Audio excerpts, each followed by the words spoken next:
नमस्कार और स्वागत है। आज हम एजुकेशनल साइकोलॉजी यानी शैक्षिक मनोविज्ञान के एक बहुत ही बुनियादी लेकिन सबसे जरूरी कॉन्सेप्ट पर बात करेंगे और वो है अधिगम।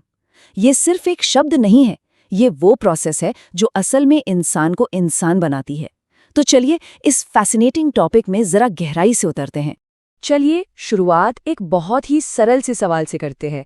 जरा सोचिए, एक बिल्कुल नया जन्मा बच्चा जो हर चीज के लिए दूसरों पर निर्भर है और एक वयस्क जो आत्मनिर्भर है, इन दोनों के बीच सबसे बड़ा, सबसे फंडामेंटल फर्क क्या हो सकता है? यही सवाल हमारे आज के डिस्कशन का सेंटर पॉइंट है। और इसका जवाब क्या है? अनुभव, ज्ञान और कौशल। और इन तीनों चीजों को जो एक शब्द आपस में जोड़ता है वही है अधिगम। यही वो जादुई प्रक्रिया है जो हमें जन्म के समय की एक असहाय अवस्था से एक काबिल वयस्क में बदल देती है। सही मायनों में ये मानव जीवन की सबसे महत्वपूर्ण प्रक्रियाओं में से एक है। तो ठीक है, सवाल ये उठता है कि अधिगम का असल में मतलब क्या है? हम लोग आम बोलचाल की भाषा में तो इसे सीखना कह देते हैं, है ना? लेकिन साइकोलॉजी में इसका अर्थ इससे कहीं ज्यादा गहरा और सिस्टमैटिक है। तो मनोवैज्ञानिक नजरिए से देखें तो अधिगम का मतलब है अनुभव, प्रैक्टिस या पढ़ाई के जरिए हमारे व्यवहार में आने वाला एक कह सकते हैं परमानेंट सा बदलाव। अब देखिए, यहाँ दो शब्द बहुत जरूरी हैं। पहला, ये बदलाव व्यवहार यानी बिहेवियर में दिखना चाहिए, और दूसरा, ये स्थायी यानी परमानेंट होना चाहिए। ऐसा नहीं कि आज है और कल नहीं। जैसे साइकिल चलाना सीखना, ये एक स्थायी व्यवहार में बदलाव है जो अभ्यास से आता है कि नहीं? अच्छा, इस कॉन्सेप्ट को और ज्यादा क्लियर करने के लिए चलिए कुछ जाने माने मनोवैज्ञानिकों ने जो परिभाषाएं दी हैं उन पर एक नजर डालते हैं। इससे हमें अधिगम के अलग अलग पहलुओं को समझने में काफी मदद मिलेगी। सबसे पहले क्रो एंड क्रो की परिभाषा। इसमें सबसे दिलचस्प बात पता है क्या है? कि इसमें सिर्फ ज्ञान की बात नहीं की गई है, इन्होंने आदतों और दृष्टिकोण यानी एटीट्यूड्स को भी शामिल किया है। इसका मतलब साफ है कि अधिगम सिर्फ एकेडमिक नहीं है, ये तो हमारी आदतें और दुनिया को देखने का हमारा नजरिया भी बनाता है। इसके बाद वुडवर्थ की परिभाषा आती है जो काफी सीधी और सरल है। वो कहते हैं कि अधिगम वो प्रोसेस है जिससे हम नया ज्ञान और अनुभव हासिल करते हैं। यहाँ पर जोर प्रक्रिया या प्रोसेस पर है। मतलब ये कोई एक बार की घटना नहीं है, बल्कि एक लगातार चलने वाला काम है। और आखिर में गेट्स की परिभाषा, ये बहुत ही प्रैक्टिकल है। वो सीधे सीधे कहते हैं कि अनुभव और ट्रेनिंग के बाद जब हमारे व्यवहार में बदलाव आता है तो बस उसी को अधिगम कहते हैं। इन सभी परिभाषाओं का निचोड़ एक ही है कि अधिगम अनुभव से आता है और व्यवहार में एक स्थायी बदलाव लाता है। तो अब जब हम अधिगम का मतलब और उसकी परिभाषा को समझ चुके हैं, तो चलिए अब इसकी प्रकृति यानी इसके मुख्य कैरेक्टरिस्टिक्स को समझते हैं।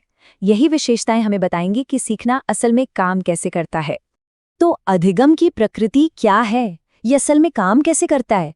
कभी सोचा है कि सीखना सिर्फ स्कूल कॉलेज तक ही क्यों सीमित नहीं है, या ये हमारे व्यवहार और हमारी पूरी पर्सनालिटी को कैसे बदल देता है?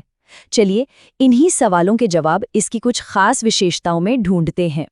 हम देखेंगे कि ये कैसे एक न रुकने वाली प्रक्रिया है, ये हमारे बर्ताव को कैसे बदलता है और आखिरकार ये हमारी शख्सियत को कैसे एक आकार देता है।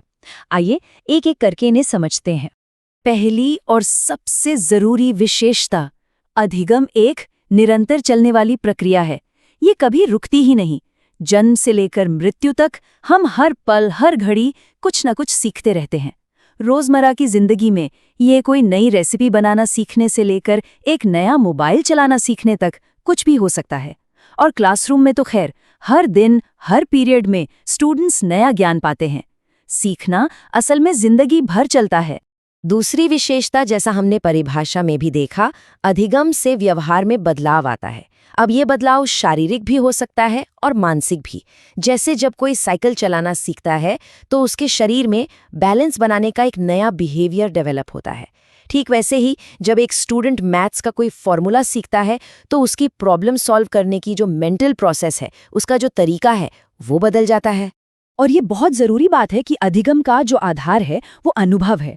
हम करके सीखते हैं, महसूस करके सीखते हैं। सोचिए, जब कोई बच्चा किसी गर्म चीज को छूता है तो उस दर्द भरे अनुभव से वो फौरन सीख जाता है कि भाई इसे दोबारा नहीं छूना है। यही प्रिंसिपल क्लासरूम में भी लागू होता है।